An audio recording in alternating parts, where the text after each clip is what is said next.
I'd just like to begin with a statement saying that we in Karnataka are in the startup stage and we are moving towards a unicorn stage. We started with baby steps. We moved towards the seed A, seed B.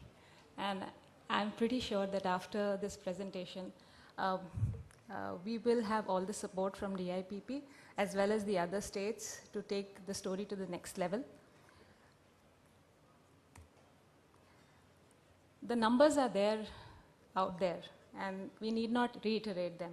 But sometimes we forget that it just does not happen on its own, and it does not happen overnight.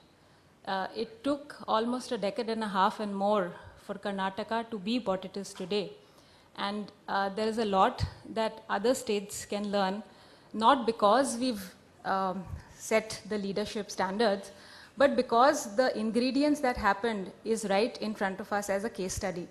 The opening up of the education system in Karnataka, the IT revolution that happened because of the initial IT policy that was in place, one of the first state to bring out its IT policy, and a lot of other initiatives that I'm going to talk about hereafter, indicate how step by step the ecosystem that has developed to its status today, where Karnataka and Bangalore are ranked amongst the top 20 startup ecosystems in the world, has actually been made possible.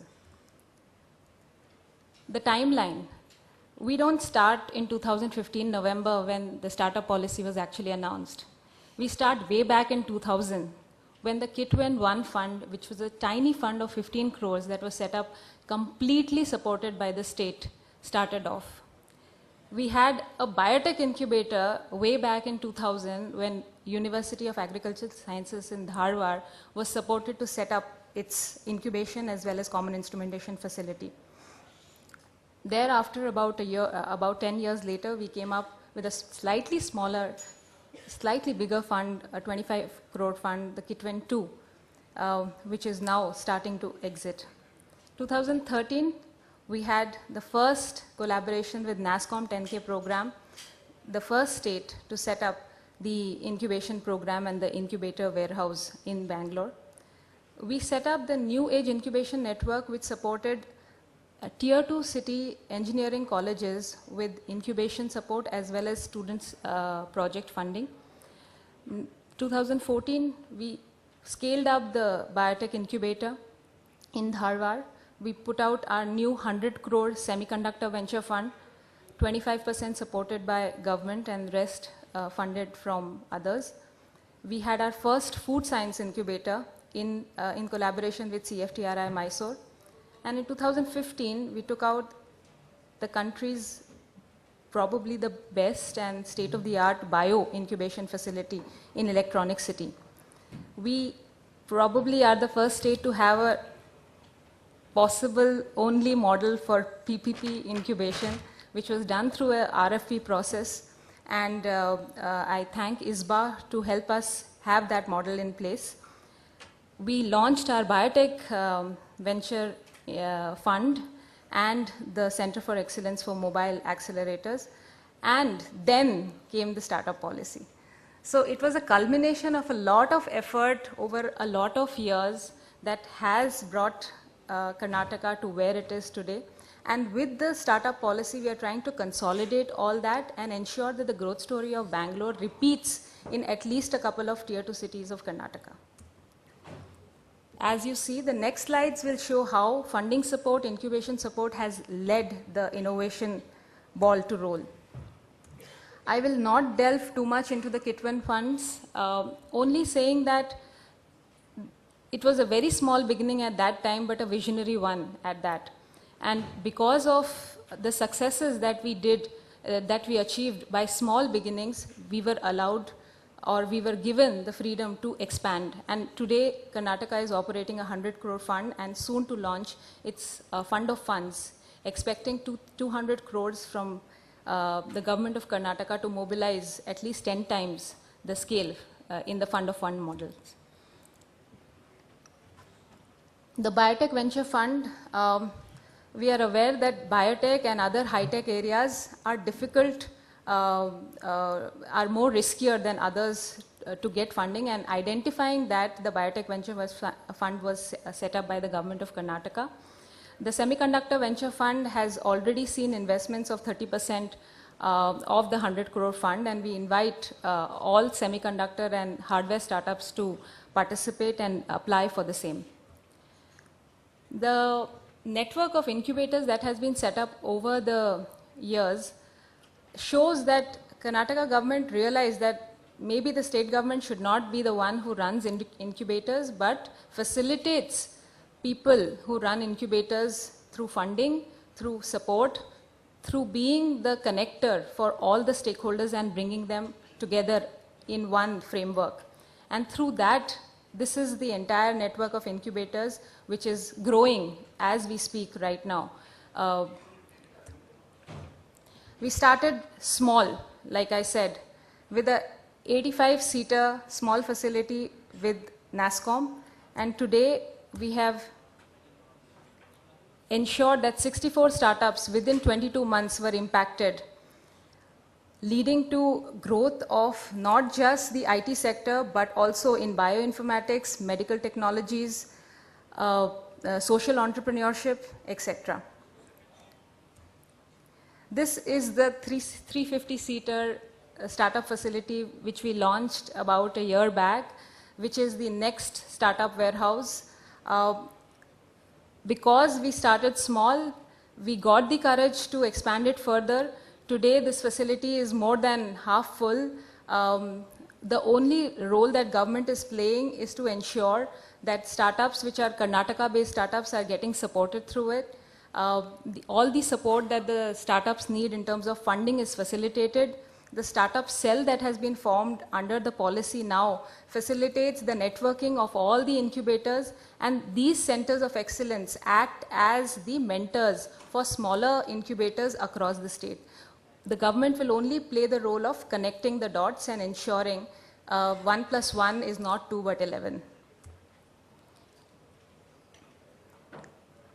The impact created through the 10K program, which government supported, was immense.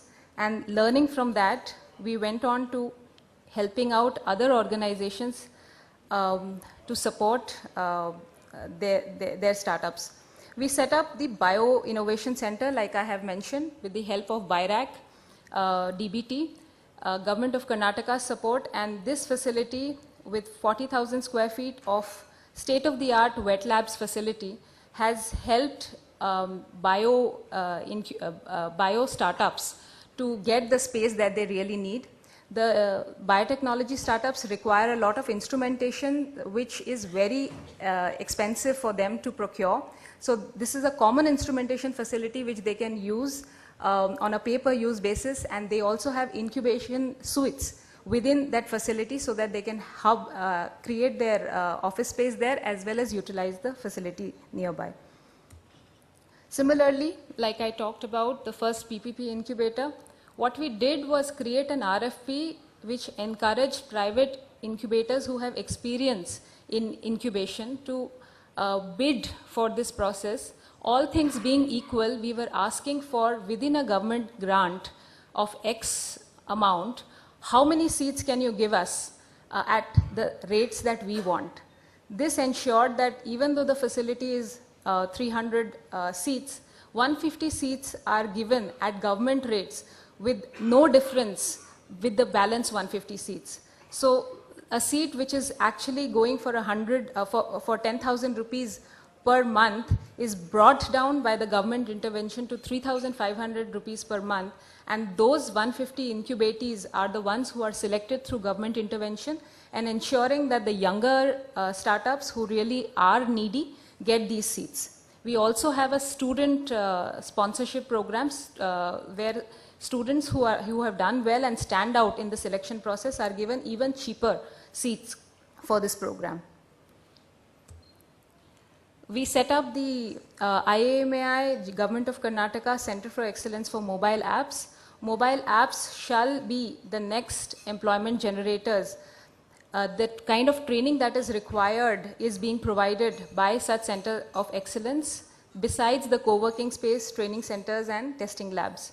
we are ensuring that this incubator not just hubs in Bangalore, but also creates and conducts events throughout the state so that there is a hub and spoke model created. They are collaborating with our tier 2 city incubators so as to build the capacities there. And it increases the funnel of incubatees who come thereafter. With Government of India, DATE, EARNET and NASSCOM, we have created the Center of Excellence for IoT. This again is a facility, and incidentally all these three facilities of mobile apps, Center for Excellence for IoT, as well as the NASSCOM are housed in the same premises. So we are purposely ensuring that the ecosystem is growing geographically in a place so that connections happen. They use each other's lab facilities and they get benefited from each other. In biotech, we have created a food incubator in Mysore and an agri incubator in Dharwad, like I have mentioned, and there are 2 more incubators on the anvil for marine life sciences as well as animal life sciences. Coming to our policy, the vision is to create a world-class startup ecosystem through strategic investments and policy interventions, and leveraging the startup ecosystem to create such ecosystems in tier 2 cities. We have the vision of creating employment, creating products, mobilizing funds for startups, and as well as ensuring 25 innovative technologies are used for social impact through our Grand Challenges model. Our strategies include expanding the New Age Incubation Network to more tier 2 city colleges, ensuring that the students get the initial stage funding, in this case 3 lakhs per student project up to 10 projects per college, and a 10 lakh grant every year for the college incubator. These were the initial 9 colleges that were identified, and after 2 years of running the project, we had 100 students touched through hackathons, 90 projects funded, 11 incorporations, more than 60 prototypes, and 2 patents filed out of these tier 2 city colleges. New 10 colleges are being introduced. We are going to set up 4 technology incubators this year. The intent is to ensure that the technologies that are developed in higher institutes of R&D get commercialized through private participation and startup interaction. We have introduced the Idea to POC fund. The first call for proposals is already ended. The second call for proposals is running. The projects can get up to 50 lakhs of funding on the lines of big grant, which was being administered by Department of Biotechnology. Through PPP incubation, we are planning to create more incubators, but this time more so in tier 2 cities, because that is where the impact is required. Bangalore, so to say, has got the leadership that it has. Now its role is to help and mentor the tier 2 cities. We are going to launch our first grand challenge in the area of agri technologies. Please have a look out. The government will support 5 projects in each challenge area. These challenge areas will be identified with advice from stakeholders from industry and academia, and these projects will be honed and ensured that one of the pilots reach a stage which goes up to commercialization, thereby ensuring that the innovators are thinking on terms of supporting and creating the social impact, and government partners with them to ensure the same. The fund of funds, I have already mentioned. We are soon to take out the RFP for selection of the fund manager. 200 crores is kept aside for this fund, and we are hoping that through partnership from players, we'll be able to mobilize at least 10 times this fund for the startups in the market. The enablement factors is a startup council which is led by no other than the Chief Minister himself. He shall monitor once a year the policy implementation, a monitoring and review committee headed by the CS, and at the foot soldier level, the startup cell in the Department of IT/BT, ensuring that all the connects are made. Through enablement, we have set up the startup cell, which will be the one-stop shop for all information regarding the policy. The applications of all incentives will go through the startup cell and ensure that the startups who get registered get a full power-packed booster kit, which will enable them through software tools, legal and accounting advice, as well as the cloud infrastructure and other mentorship and networking opportunities that they need. So all they need to do is register with the startup cell, and if they qualify as a Karnataka startup, they will get all these benefits besides the incentives and concessions under the policy. We have launched our startup portal. This will be the single point, and we imagine it to be the next Facebook for all startup players. Please have a look out. It's going to be launched on Monday. The last two slides, if I get the opportunity, we are promoting and ensuring the startups get opportunities to meet and network internationally. We have funded startups to go to Japan IT, Bio Japan, Bio Korea, as well as Bio USA, as well as to CeBIT Germany with the DATI delegation last year. We are trying to ensure that they get the opportunities to network with the international investors and connect with the market there.